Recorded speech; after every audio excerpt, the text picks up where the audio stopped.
روزہ فرض کیوں کیا گیا؟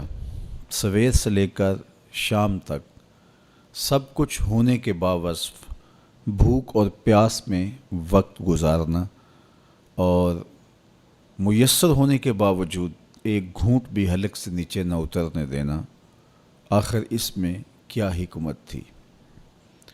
تو یہ بات اچھی طرح سے ہمیں سمجھ لینی چاہیے کہ یہ صرف کھانے پینے کو ترک کر دینا ہی نہیں ہے، بلکہ ان مقاصد جلیلہ کے حصول کے لیے روزہ رکھا جاتا ہے جو مومن کی زندگی کا مقصود ہے۔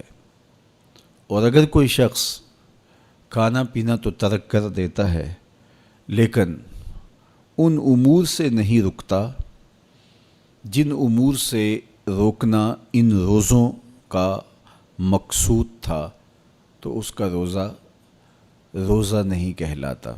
میرے اور آپ کے آقا و مولا حضور نبی رحمت صلی اللہ علیہ وآلہ وسلم نے ارشاد فرمایا، من لم یدع قول الزور والعمل بہ فلیس للہ حاجۃ فی ان یدع طعامہ و شرابہ۔ جس نے جھوٹ اور اس پر عمل کرنا نہ چھوڑا، جھوٹے کام ترک نہیں کیے، اس کا بھوکا اور پیاسا رہنا اللہ کو منظور نہیں۔ اللہ کو کوئی ضرورت نہیں کہ وہ بھوک اور پیاس کاٹے۔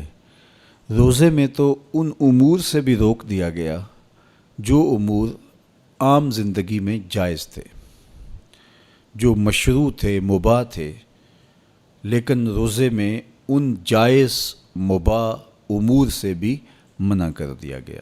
طیب اور طاہر کھانے، خوبصورت مشروب، ان سے روک دیا گیا۔ آپ آب زمزم بھی نہیں پی سکتے جبکہ وہ متبرک پانی ہے۔ شہر مدینہ میں بیٹھ کر شہر مدینہ کی پکی ہوئی کھجوریں بھی آپ نہیں لے سکتے، اس لیے کہ آپ روزے سے ہیں۔ تو روزے میں آپ کو متبرک چیزیں کھانے سے بھی روک دیا گیا، متبرک مشروب پینے سے بھی منع کر دیا گیا۔ تو مجھے بتائیے، جو رب آپ کو متبرک، مشروع اور پاکیزہ کھانوں سے بھی ایک مخصوص وقت کے لیے روک رہا ہے، تو جن امور سے عام زندگی میں شریعت اسلامیہ نے ہمیں منع کیا، ہمارے رب نے ہمیں منع کیا، تو اگر روزے کے دوران ہم وہ امور بجا لائیں تو پھر روزے کی مقصدیت حاصل نہیں ہوگی۔ تو اسی لیے فرمایا، جس نے جھوٹ اور جھوٹے کام نہیں چھوڑے، اس کے بھوکا اور پیاسا رہنے کی اللہ کو کوئی ضرورت نہیں ہے۔ تو وہ یہ چاہتا ہے کہ میرے بندے ان امور سے بھی جب رک جائیں گے جن امور سے عام زندگی میں نہیں روکا گیا، تو وہ لازمی طور پہ ان امور سے رکنے کی کوشش کریں گے جن امور سے اسے منع کیا گیا ہے۔ تو جب یہ چیز انسان کا فہم، انسان کی عقل اور انسان کی خرد طے کرتی ہے، تو پھر لامحالہ طور پہ رکنے کی عادت اس کے اندر تقوی کی نشأت کا ذریعہ بنتی ہے۔